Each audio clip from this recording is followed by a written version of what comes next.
En esta tarde de día miércoles, mitad de semana ya, damos gracias a Dios porque Dios ha sido bueno con nosotros. Su amor, su misericordia siempre son nuevas cada mañana sobre nuestras vidas. Damos gracias a Él porque en este tiempo de cuarentena que hemos estado viviendo, creo que cada uno de nosotros, hermanos, hemos sentido la compañía de Dios.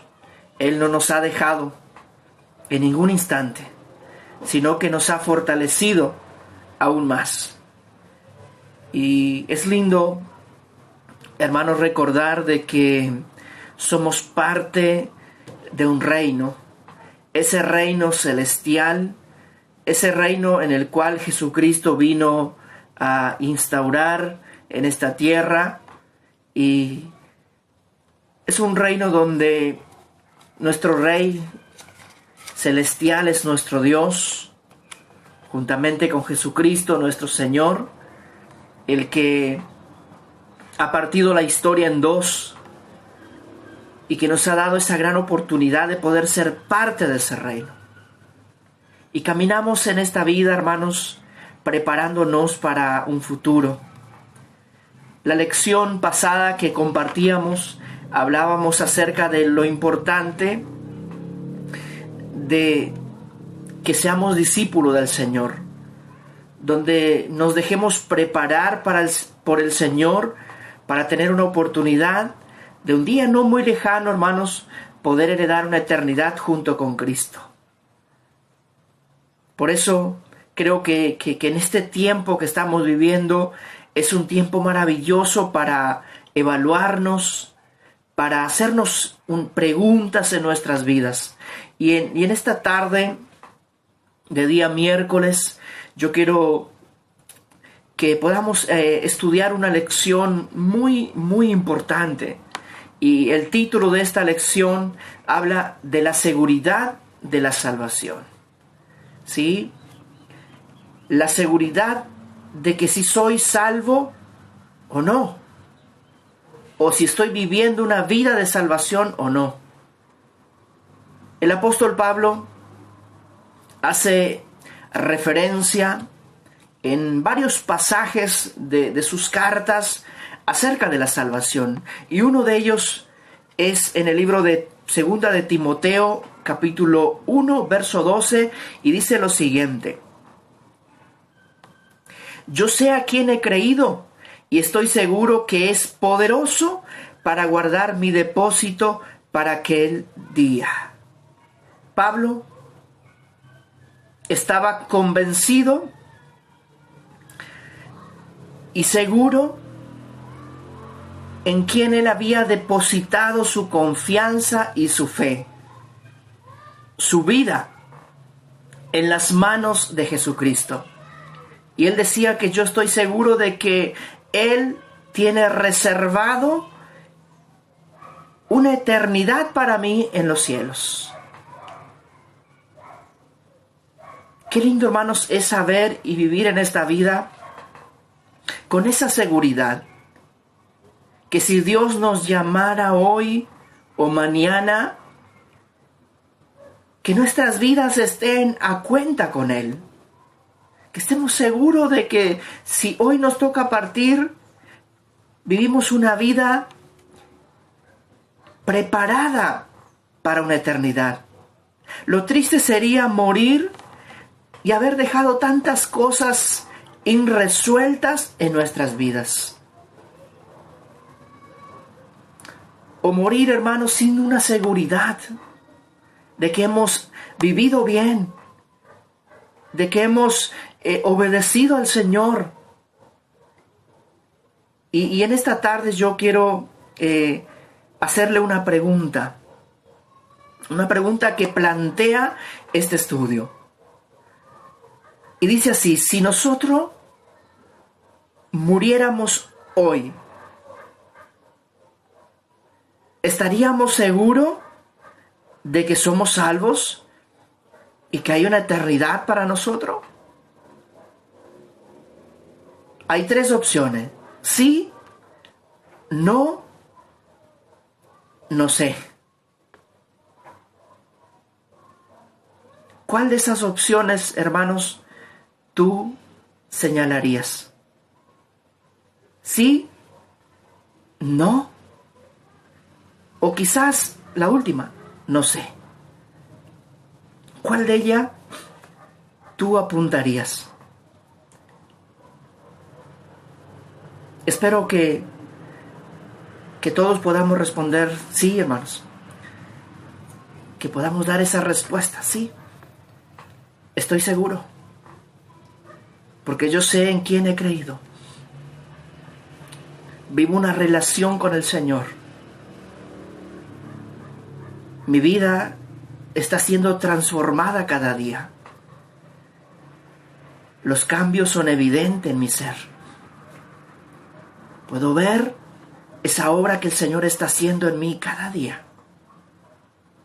Hermanos, qué lindo poder vivir eso y poder estar seguro de nuestra salvación.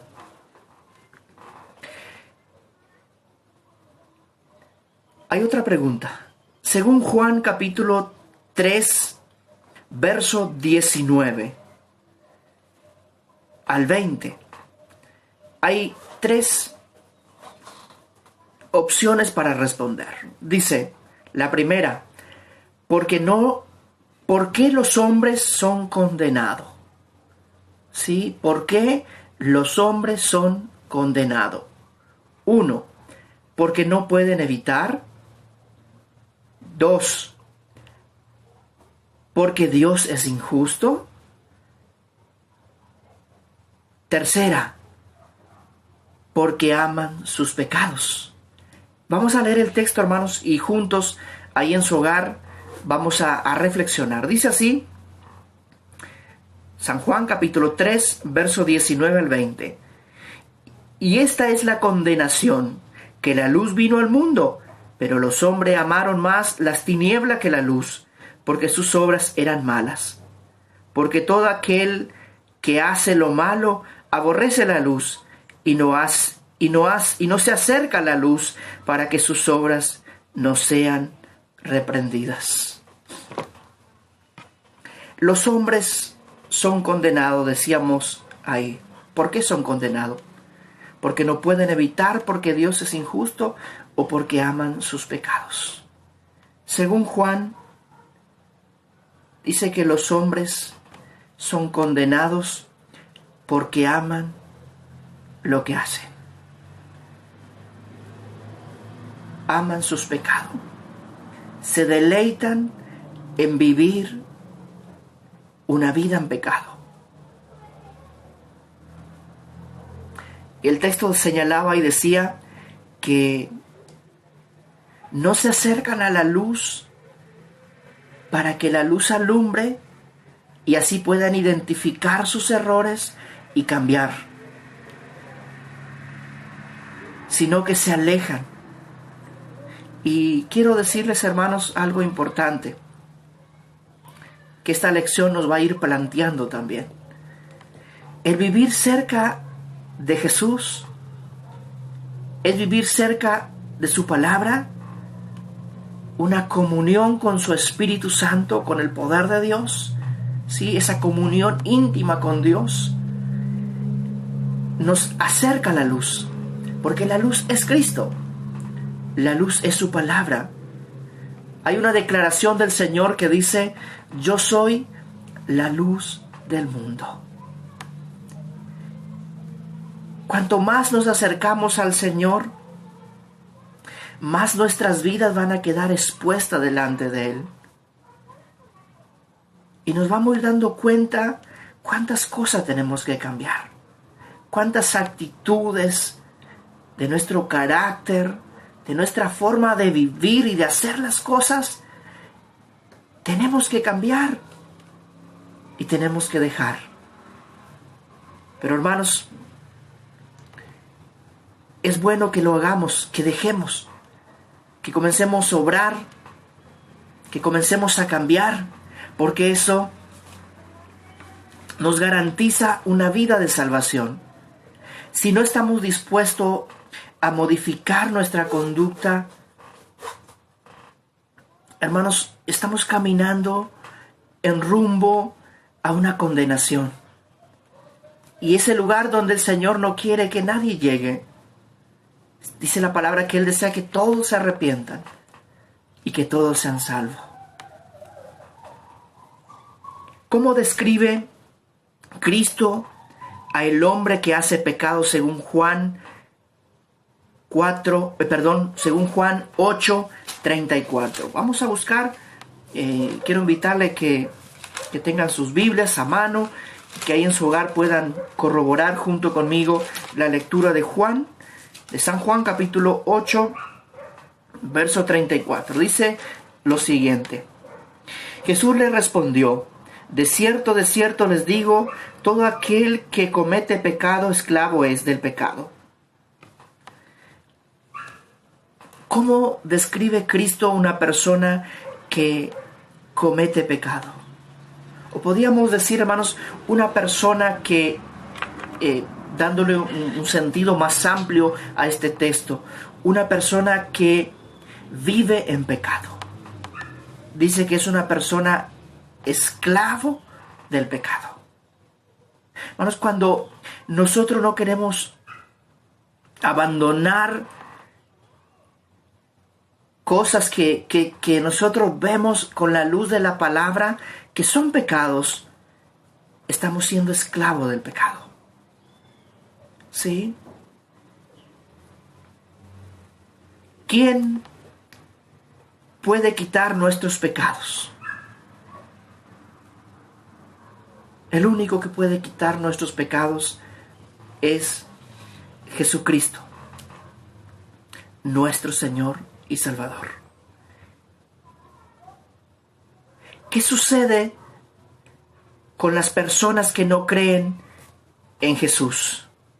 Según Juan 8:24, dice de la siguiente manera: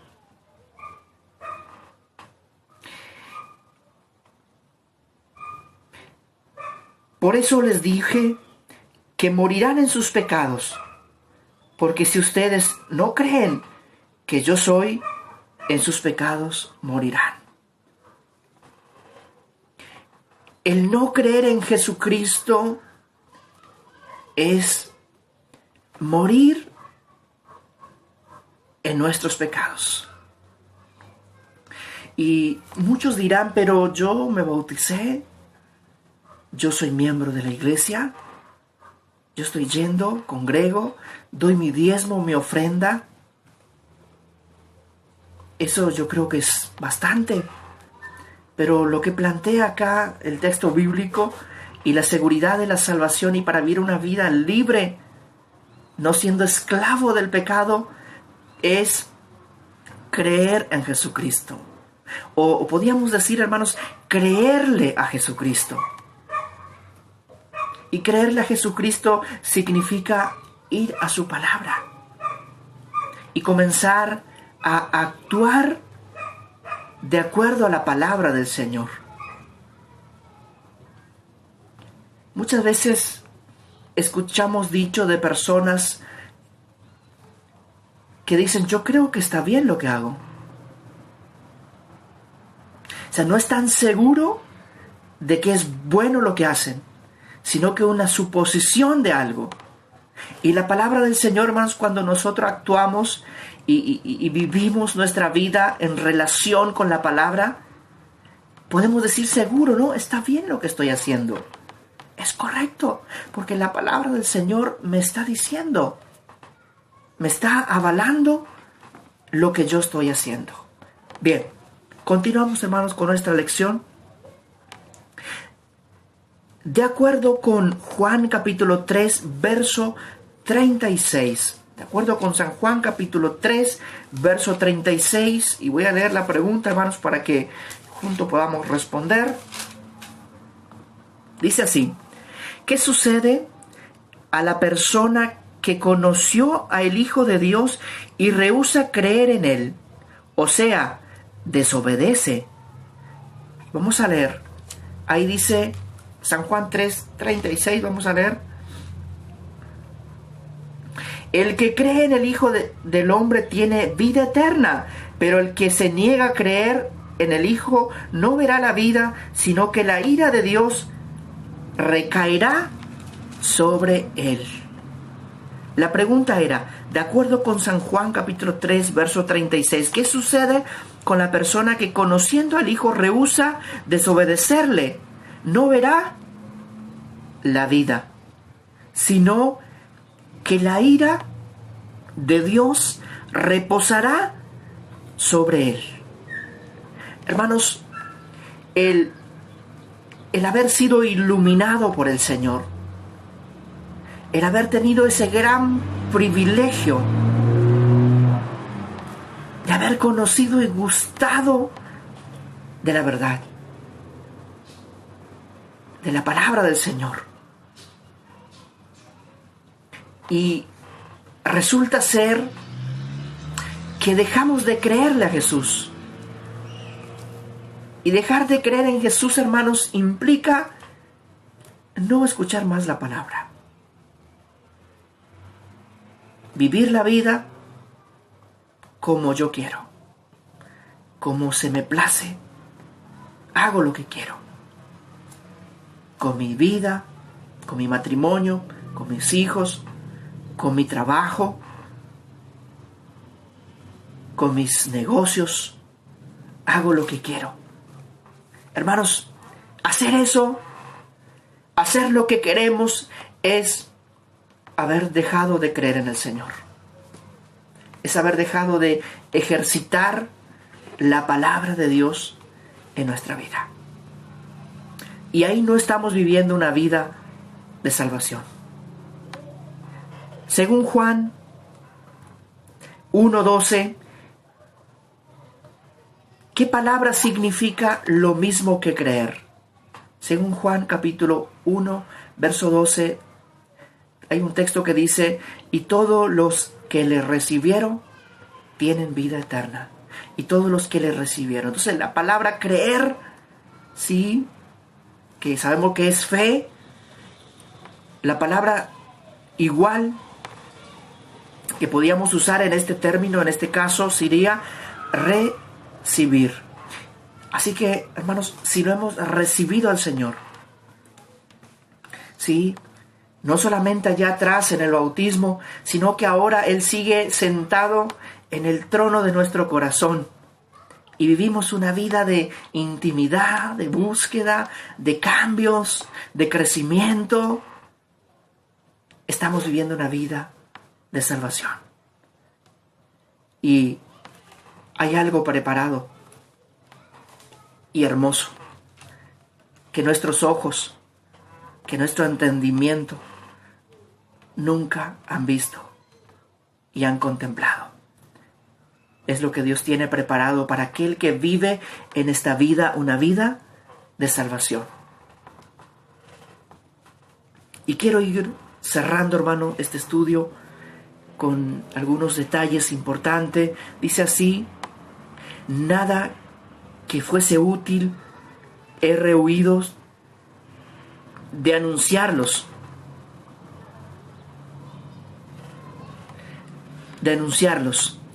Públicamente, y porque las cosas testificadas a los judíos y a los gentiles acerca del arrepentimiento para con Dios y de la fe en nuestro Señor Jesucristo, según Hechos 20:21.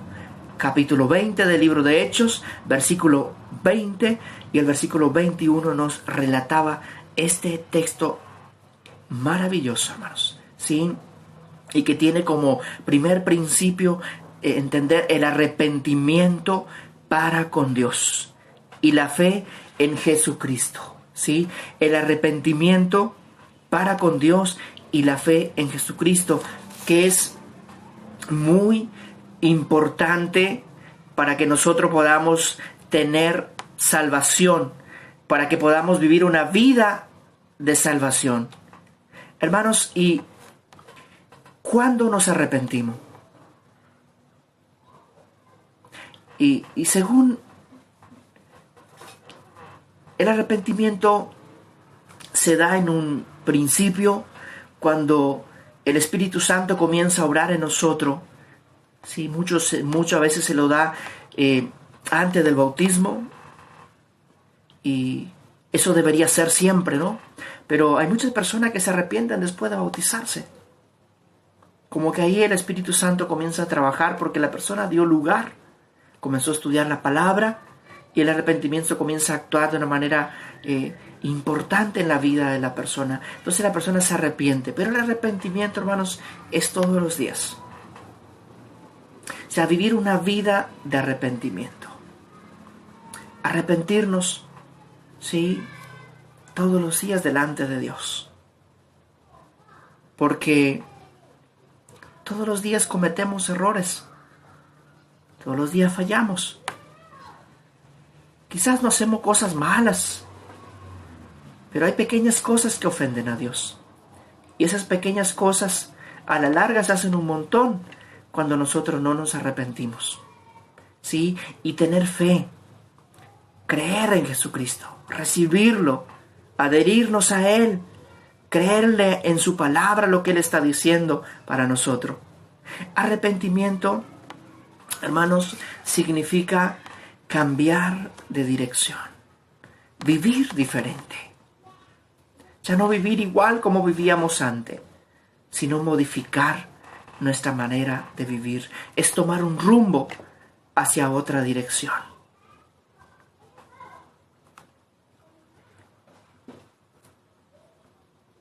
Cabe recordar que arrepentimiento significa, hermanos, dar vuelta para caminar en dirección opuesta. Primero, reconocer que andamos mal. Segundo, confesar a Dios que andamos mal. 3, abandonar nuestro mal camino. Hermanos, que Dios nos ilumine en este tiempo para que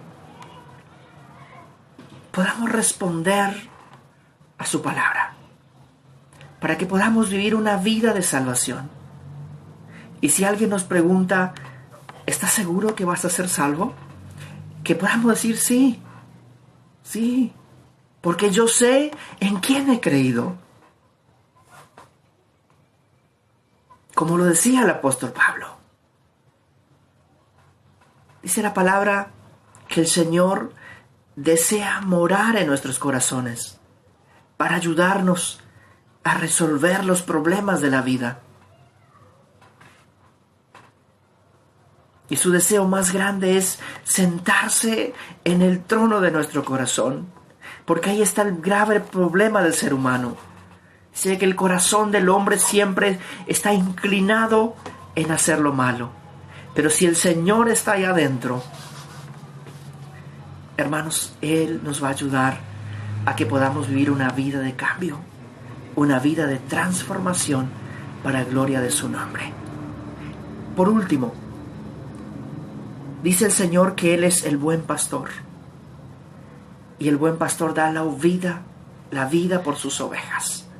Quiero decirle, hermanos, que el Señor ha hecho lo imposible para que nosotros seamos salvos. Y dice la palabra que si somos sus ovejas, tenemos actitud de obediencia. Dice que escuchamos su voz y lo seguimos.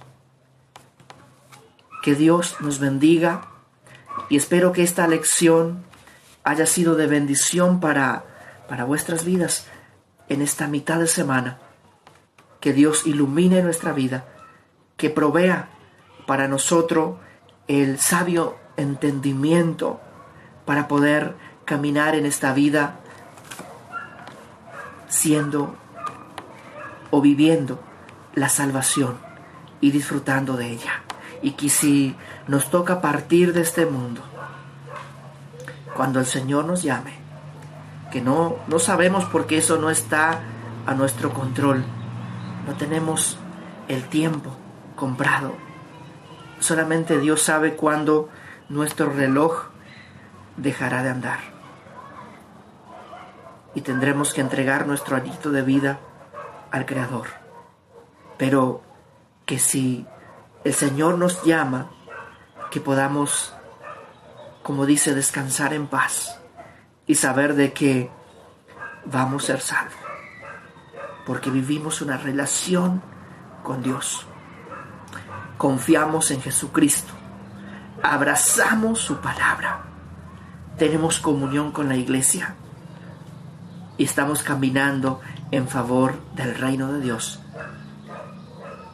Y somos personas que obramos para bien y somos de bendición para las personas que nos rodean.